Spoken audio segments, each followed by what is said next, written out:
As with all things that are considered for the first time, new concepts appear difficult to grasp. Cognitive scientists have shown through studies they have done that the brain builds grooves through which thoughts flow smoothly. These grooves develop over time through repeated attempts. The concept of the evolution of consciousness goes far beyond the concept of the evolution of forms. Even the evolution of forms has taken over 150 years to have even general acceptance, and considerable holdouts remain who reject the very idea of evolution.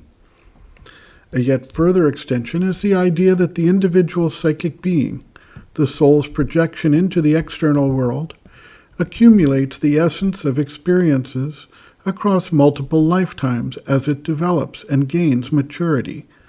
As most people have not had the opportunity to reflect deeply on the significance of the individual and the mechanism that carries the universal manifestation forward.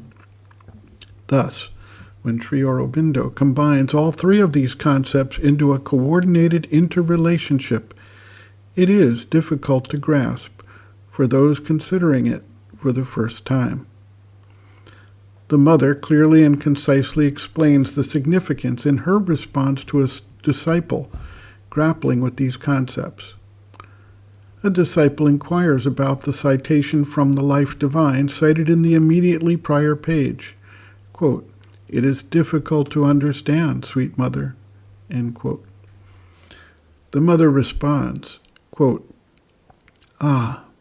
If you take terrestrial history, all the forms of life have appeared one after another in a general plan, a general program, with the addition, always, of a new perfection and a greater consciousness. Take just animal forms, for that is easier to understand. They are the last before man. Each animal that appeared had an additional perfection in its general nature. I don't mean in all the details. A greater perfection than the preceding ones. And the crowning point of the ascending march was the human form which, for the moment, from the point of view of consciousness, is the form most capable of manifesting consciousness. That is, the human form at its height, at the height of its possibilities, is capable of more consciousness than all preceding animal forms. This is one of nature's ways of evolution.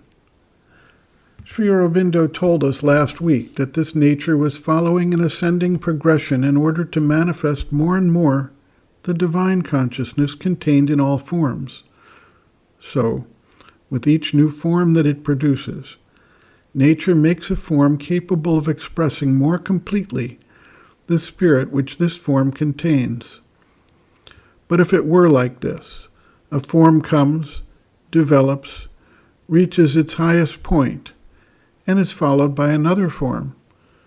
The others do not disappear, but the individual does not progress. The individual dog or monkey, for instance, belongs to a species which has its own peculiar characteristics. When the monkey or the man arrives at the height of its possibilities, that is, when a human individual becomes the best type of humanity, it will be finished. The individual will not be able to progress any farther. He belongs to the human species. He will continue to belong to it. So, from the point of view of terrestrial history, there is a progress, for each species represents a progress compared with the preceding species. But from the point of view of the individual, there is no progress. He is born, he follows his development, dies, and disappears. Therefore, to ensure the progress of the individual, it was necessary to find another means. This one was not adequate. But within the individual, contained in each form, there is an organization of consciousness which is closer to and more directly under the influence of the inner divine presence, and the form which is under this influence. This kind of inner concentration of energy has a life independent of the physical form. This is what we generally call the soul, or the psychic being. And since it is organized around the divine center, it partakes of the divine nature, which is immortal, eternal. The outer body falls away, and this remains throughout every experience that it has in each life. And there is a progress from life to life. And it is the progress of the same individual. And this movement complements the other in the sense that instead of a species which progresses relative to other species, it is an individual who passes through all the stages of progress of these species and can continue to progress even when the species have reached the limit of their possibilities and stay there or disappear. It depends on the case. But they cannot go any farther. Whereas the individual, having a life independent of the purely material form, can pass from one form to another and continue his progress indefinitely. That makes a double movement which completes itself. And that is why each individual has the possibility of reaching the utmost realization, independent of the form to which he momentarily belongs. End quote.